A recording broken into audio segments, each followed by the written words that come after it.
अस्सलाम वालेकुम। अच्छा, होपफुली सब जो है वो ठीक होंगे। अच्छा, आज डिस्कस करेंगे इस वीडियो में कि how to draw support and resistance और how to trade with support resistance, यानी how to combine fundamental with support resistance. Fundamentals को कंबाइन करके आप सपोर्ट रेजिस्टेंस को कैसे ट्रेड कर सकते हैं, ठीक है।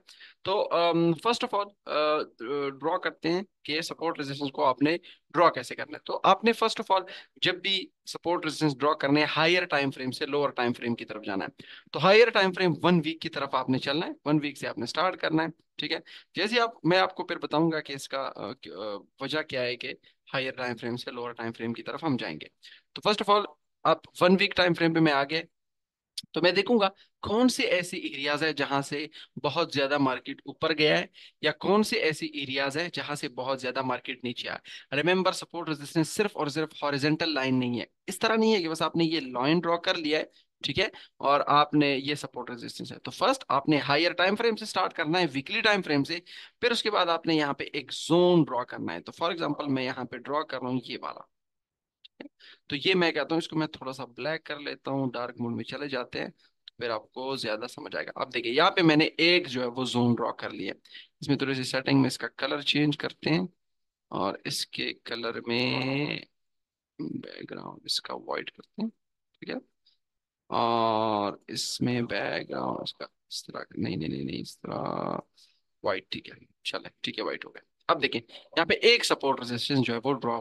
अब मुझे ये नहीं पता कि सपोर्ट है रेजिस्टेंस है, ठीक है, बस मैंने फिलहाल ड्रॉ करना है ऐसी जगह जहां से मार्केट बहुत ज्यादा ऊपर गए हो, बहुत ज्यादा नीचे आए हो, वो मैंने इसको ड्रॉ करना है। फिर उसके बाद मैं देखता हूँ कि एक सपोर्ट या रेजिस्टेंस यहाँ पे भी ड्रॉ हो सकती है, ठीक है। मैंने ये भी ड्रॉ कर लिया है, थोड़ा सा इसको इस तरह कर लिया। ये विक अगर थोड़ी सी निकल भी गई है ना, कोई मसला नहीं है। मेजर जो बॉडीज है और मेजर जो सपोर्ट रेजिस्टेंस है वो आनी चाहिए, ठीक है।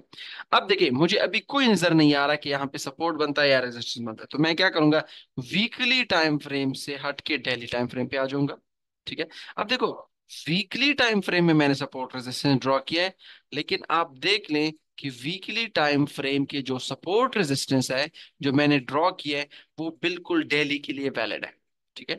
तो आपने ये कंफ्यूज नहीं होना, वीकली के लिए मैंने अलग सपोर्ट रेजिस्टेंस ड्रॉ करने हैं, डेली के लिए अलग। डेली वाले वीकली पे नहीं देखने, वीकली वाले डेली पे नहीं देखने, नहीं। वीकली वाले डेली के लिए, डेली वाले वीकली पे के लिए, डेली वाले वीकली के लिए वैलिड है, वीकली वाले डेली के लिए वैलिड है, ठीक है। ये कंफ्यूजन बिल्कुल क्लियर होनी चाहिए कि सपोर्ट रेजिस्टेंस जब आप वीकली पे ड्रॉ करते हैं तो ये डेली के लिए भी वैलिड है, 4 आवर के लिए भी वैलिड है, 1 आवर के लिए भी वैलिड है, ठीक है। अब मैं डेली टाइम फ्रेम पे आ गया, तो मैं कहता हूँ यार ये भी मेरे ख्याल से कम 2-3 टचेज होनी चाहिए, ठीक है।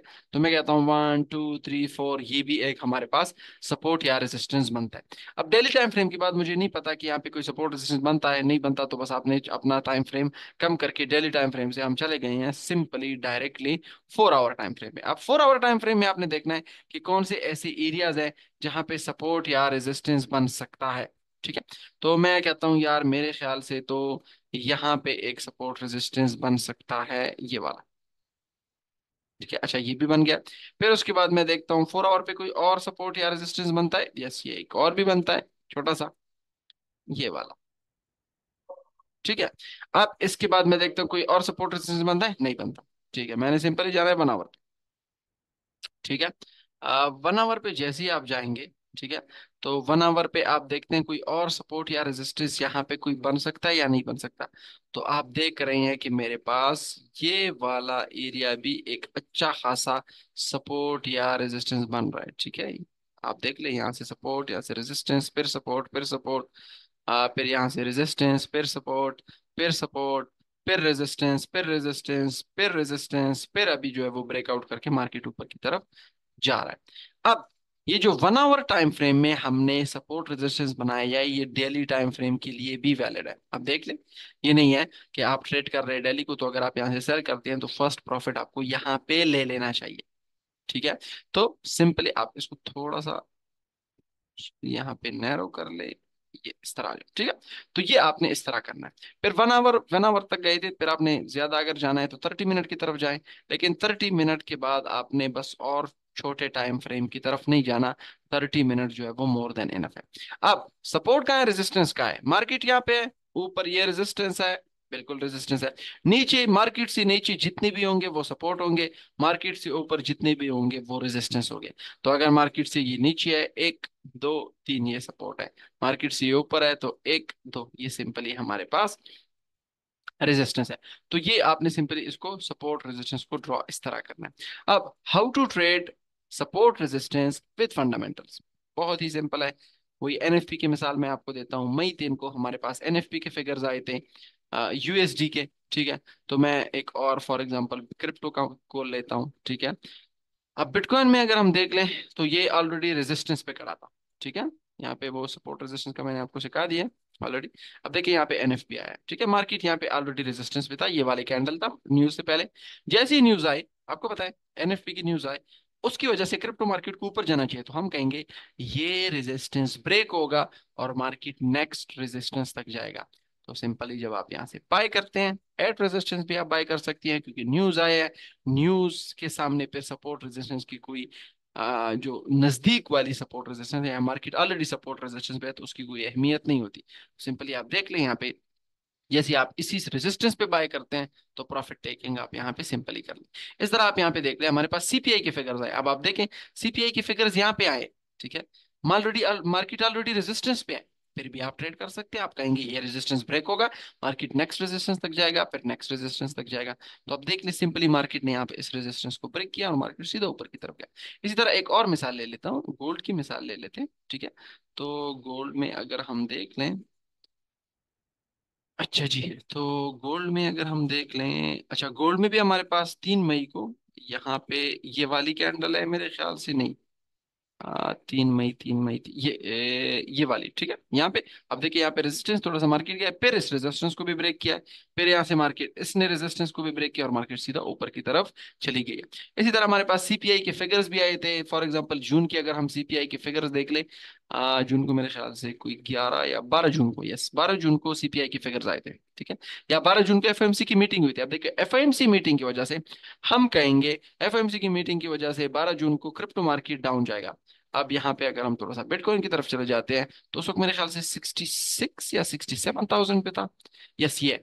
अब देख ले यहाँ पे ये मीटिंग हुई है 12 जून रात के 11 बजे, और मैंने यहाँ पे इस कैंडल को भी आप देख ले 12 जून इस तरफ 4 आवर में है, ये 4 आवर है तो इस वजह से 11 बजे वाली कैंडल नहीं शो हो रही, रात के 1 बजे, ठीक है 12 जून। और ये थोड़ा सा पीछे चले जाए तो 9 बजे से 12 बजे के बाद एफएमसी, अब देखें यहाँ पे सपोर्ट है, हम कहेंगे इस सपोर्ट को भी ब्रेक करेगा, इस सपोर्ट को भी ब्रेक करेगा। और मार्केट देखो इस सपोर्ट को भी ब्रेक किया है, फिर इस सपोर्ट को भी ब्रेक किया है, और मार्केट ने फिर यहाँ पे थोड़ा सा प्रॉफिट टेकिंग हुई है, फिर उसके बाद ये सपोर्ट भी ब्रेक हुआ है, फिर ये सपोर्ट भी ब्रेक हुआ है, ये सपोर्ट भी ब्रेक हुआ है। क्यों? क्योंकि एज पर फंडामेंटल्स मार्केट ने नीचे जाना है, तो मार्केट सीधा नीचे की तरफ आ रहा था। तो ये सिंपली आपने जब सपोर्ट रेजिस्टेंस फंडामेंटल्स के साथ कंबाइन करते हैं, क्योंकि आपको पता है कुछ न्यूज़ों का इम्पैक्ट सिर्फ 5-10 मिनट तक होता है, कुछ न्यूज़ का इम्पैक्ट एक दिन तक होता है, कुछ न्यूज़ का इम्पैक्ट एक हफ्ते तक होता है, कुछ न्यूज़ का इम्पैक्ट 1 महीना 2 महीने तक होता है, जैसे एफओएमसी का इम्पैक्ट लॉन्ग टर्म होता है, ठीक है। तो मार्केट नीचे आ रहा है तो सिंपली आपने देखना है, जब आपको फंडामेंटल्स बता दे कि मार्केट ने नीचे जाना है तो फिर सपोर्ट की अहमियत नहीं रहती। हाँ सपोर्ट रेजिस्टेंस आप यूज कर सकते हैं, जैसे आपने यहाँ से सेल किया है, तो फर्स्ट प्रॉफिट टेकिंग यहाँ पे कर ले, सेकंड प्रॉफिट टेकिंग यहाँ पे कर ले, थर्ड प्रॉफिट टेकिंग यहाँ पे कर ले। आपको पता है सिंपली आपने इस तरह करना है। $30 की, फॉर एग्जांपल आप $300 की ट्रेड ले रहे हैं, तो $300 की ट्रेड ना ले, 100 की एक, 100 की दूसरी और 100 की तीसरी, यानी 3 ट्रेड लें, 100 100 100, ठीक है। सिंपली आपने एक 100 वाला यहाँ पे ऑफलोड कर ले, दूसरा $100 वाला ट्रेड यहाँ पे ऑफलोड कर ले, तीसरा $100 वाला यहाँ पे ऑफलोड कर ले, स्टॉप लॉस ब्रेक इवन कर ले।